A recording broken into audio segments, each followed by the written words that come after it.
Adamus, ang Visales, mabuhay ka! Ako muli sa urang aking brilyante. Ordo, Jemanda, Besi. Ngayong hawak na yun ng maling kamay, Tiyako Gambong ang Kantadya ay mahaharap lalo sa higit na matinding panganib. Papawiin ko ang aking brilyante. Ang pagkamatay ng kanilang mandirigma, pagkawala ng isa sa apat nilang brilyante, tiyak na may binabalak sila. Nagantihan ako na bawiin ang brilyante ng tubig sa akin. Hindi na nila ito maaagaw pang muli.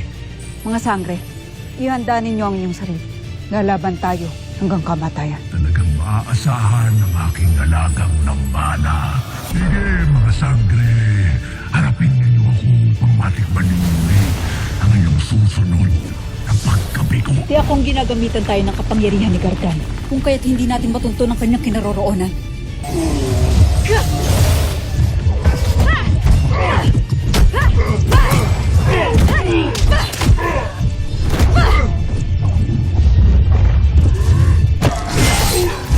Naghahanap na tayo mga sangre ngayon. At ibig kong magpakita tayo sa kanila. Ngayon, bakit mo tinanggal ang pananggalang? Walang dapat ikatakot ng kahit na sino man sa inyo. Habang naririto ako kasama ninyo, walang sino man na makakadaig sa inyo. May nararamdaman akong Brenda.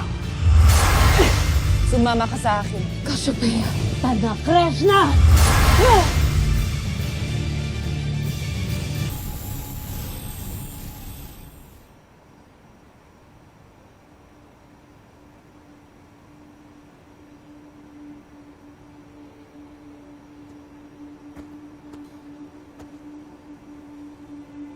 Pakiusap, Ginoo.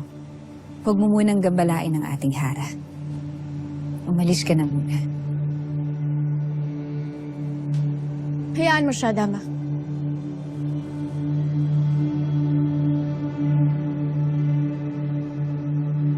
Paumanhin, mahal na Hara. Hindi ko nais gambalain ang iyong pananalangin. Ngunit nais ko lamang magpaalam sa iyo. Ibig kong umalis ang Sapiro upang tumulong sa mga sangre sa paghahanap sa masamang bathala.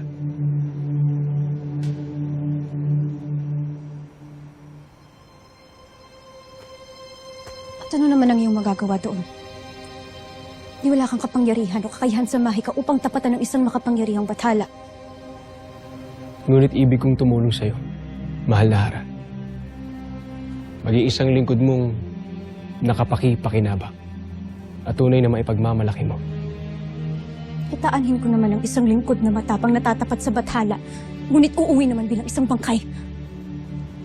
Mas magiging kapaki-pakinabang ka dito kung ika'y mananatili sa Sapiro. Tulungan mo ang ating mga kawal at ang aking asawa sa pagtatanggal sa Sapiro. Kung sakaling tayo lusubin na.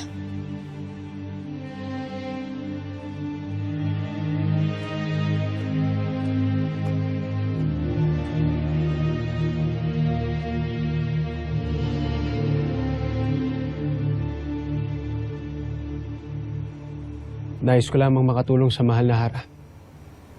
Hindi ko ibig painitin ang kanyang ulo. Huwag mong isiping nagagalit siya sa'yo. Ang isipin mo, nag-aalala ang Hara sa iyong buhay. Kaya pinigilan ka niya sa iyong kahangalan.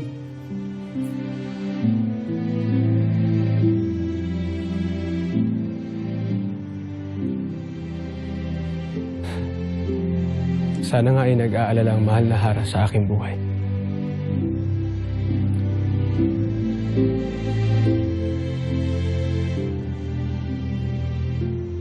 Hiling ko ring matapos na ang kanilang suliranin hinggil sa masamang bathala.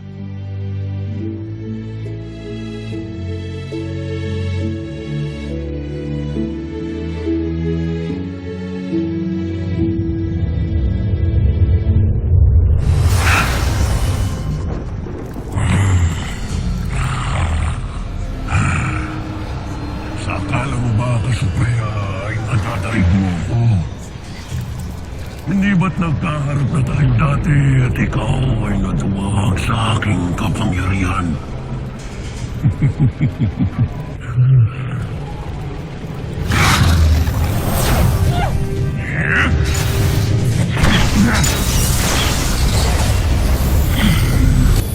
kang kadana-dana. Pataluman ng Devas. Ibig mo bang mas mapaaga ang iyong pangalawa at huling kamatayan? Di ako nag-iisa, Gargan.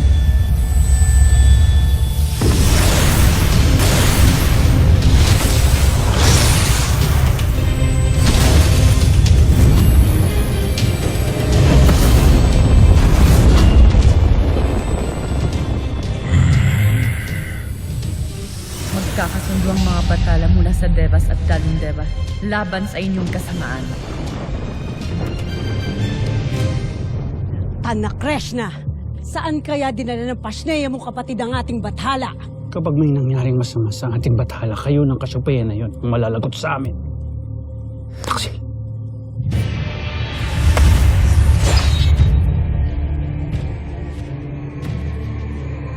Tawagin niyo muli akong Taksil. At titiyakin ko na yun ang huli niyong wiwik.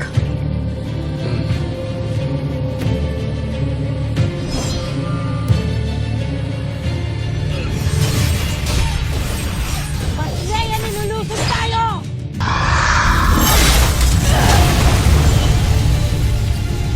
Mga sangre!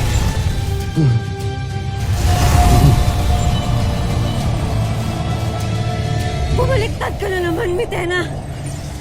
Oo nga. Nalilito na ako, ah. Kanino ka ba talaga kakampi?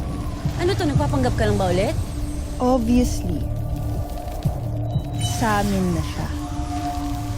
Lo, sino to? Nagpadala ka na naman sa kadiliman? Bakit? Sapagkat kayong mga diwata ang nagtaksil sa akin. Si Gargan lamang ang nakakaintindi sa akin. Nagtaksil sa'yo? Paano kami nagtaksil sa'yo? Tihanda na ninyo ang inyong mga sarili sa inyong kamatayan. Nahihibang ba kayo? Batid ninyong hindi kayo magtatagumpay laban sa amin? Si Gargan ang dahilan kung bakit kami naririto. Nasaan ang inyong Pasneyang bathala?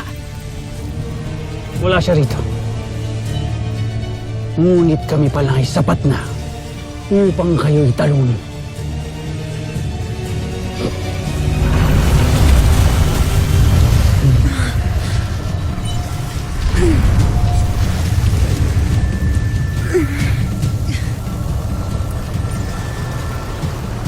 Inyong mga brilyante.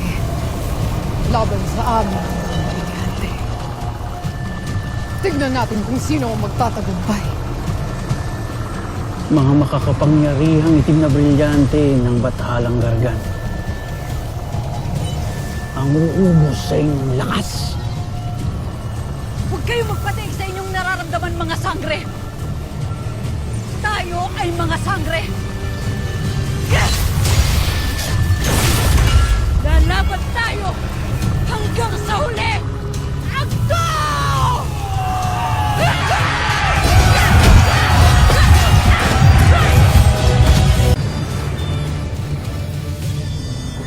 Nadaig mo man ako noon, hindi ka na magtatagumpay ngayon. Nag-iisa ka na lamang. Tila nagkamali ka ng iyong piniling kakampi, Kasyupeya. Batid mo ang kanilang mga nakaraang kataksilan sa Encantadia.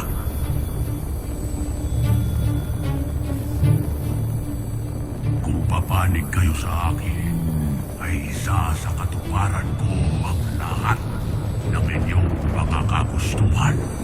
Tigilan mo na ang iyong panlilinlang. Kung mayroon man kaming nais, yun ay ang iyong katapusan. Escasecto!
Makipag ka sa akin pag nakita talaga kita. Yak! Ang squammy naman pala ng kalaban ko. Squammy na.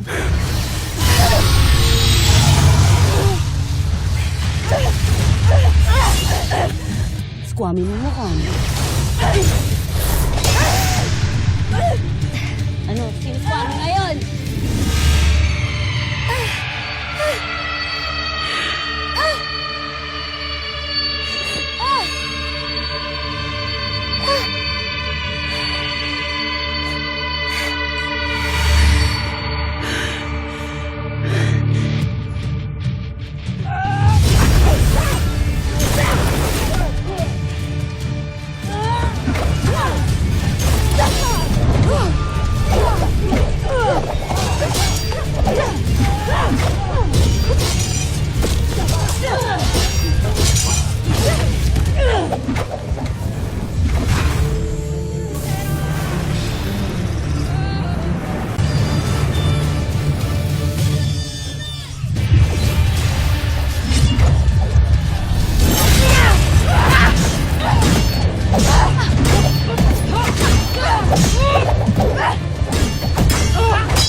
Basa ko na ang mga kilos mo, Tera.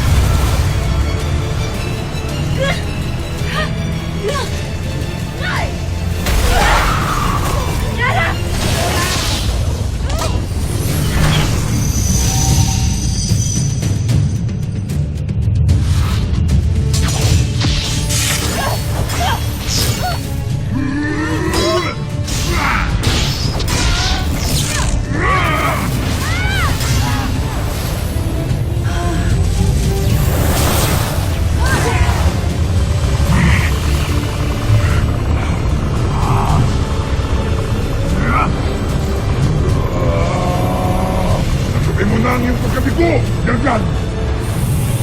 Saka naman nyo ay hanggang dito lang ang aking kakalahan.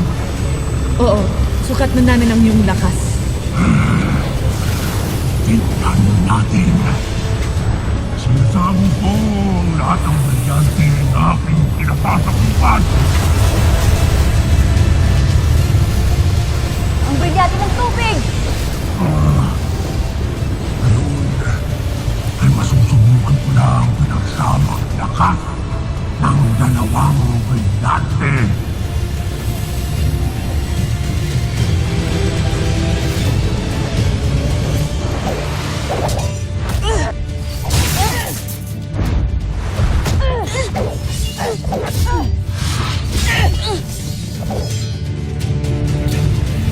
Ito na ba ang iyong pinagmamalaki?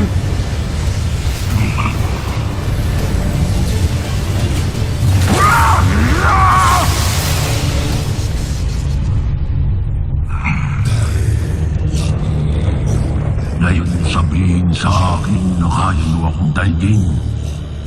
Mga mahihinang bathala.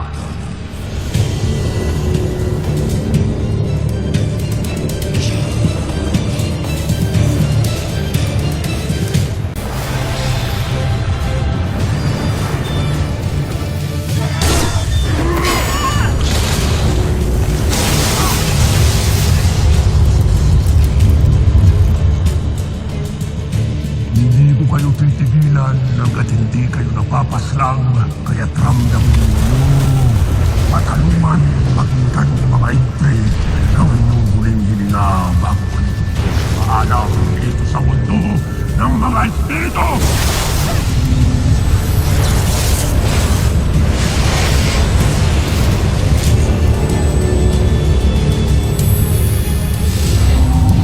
Pinangpahirapan pa ang inyong mga sarili. Maawa kayo sa inyong mga sarili sapagkat hindi ninyo ang makakaya. Nagkakamali ka, Gargan, sapagkat hindi lamang ikaw ang may itinatagong lakas at kapangyarihan.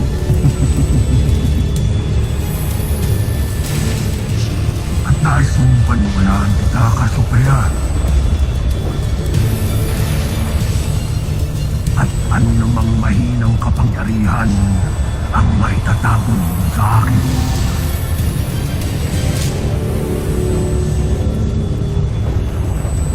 Oslonum arten live. Astumbre igne.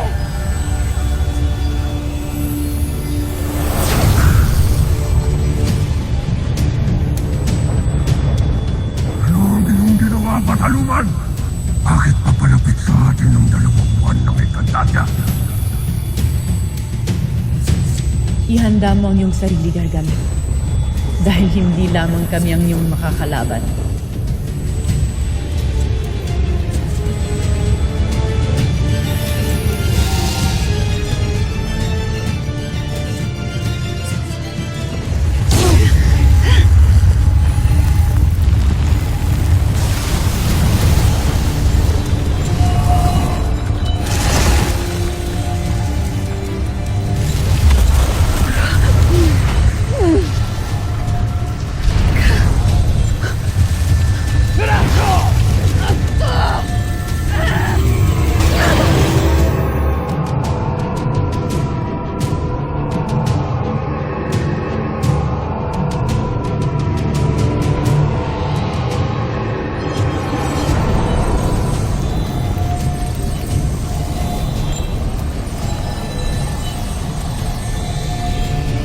Hindi ito pangkaraniwan.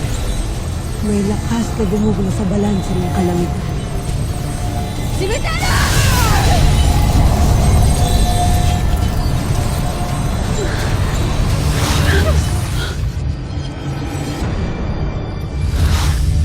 Mga duwag! Lalo ka na, Metena! Ay, naku, napakabalimbing na babae yun.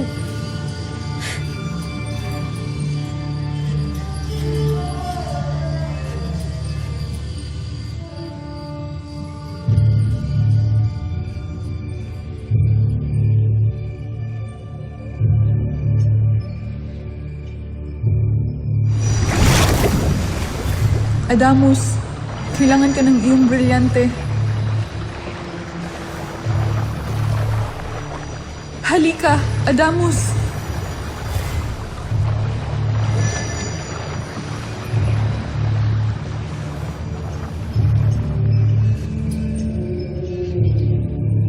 Tinakasan tayo ng mga Pasneya. Ashti! Mga duwag! Ay, dalang-dala na ako sa Mitenang yan, ha? Napakabalimbing! Nay, ayos ka lang. Huwag mo kong alalahanan, anak. Ikaw, ayos ka? Si Adamus. Nasaan si Adamus? Hindi ba't narito lamang siya kanina?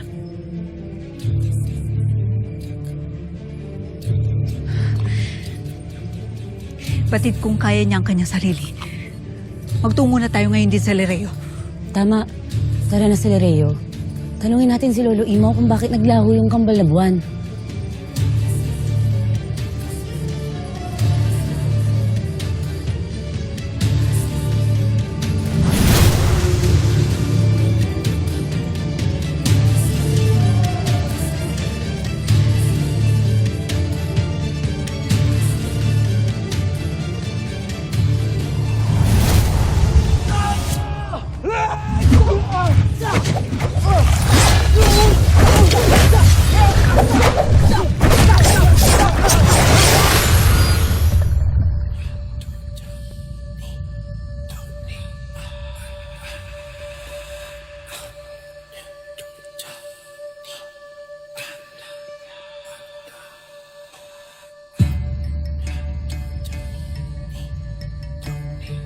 Akala ko hindi na matatapos ang kanilang labanan. Tuluyang lumayo na yung 2 buwan sa kalangitan. Kamangha-mangha. Ngunit nakakakilabot. Ano kayang ibig sabihin nito?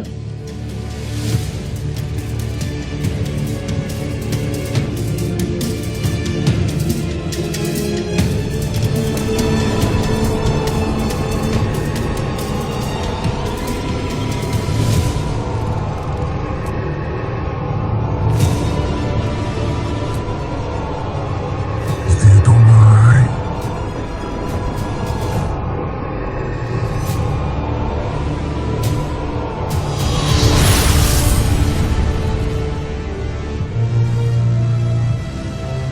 Aliyah.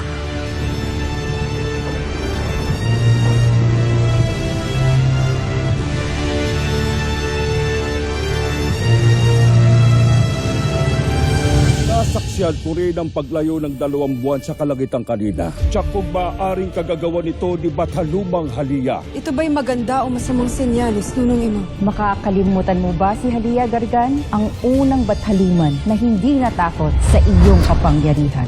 May mga liwanag na lumalayo, hindi dahil nais nilang iwan ng mundo gito, kundi dahil hindi sila maaaring manatili. Cedro!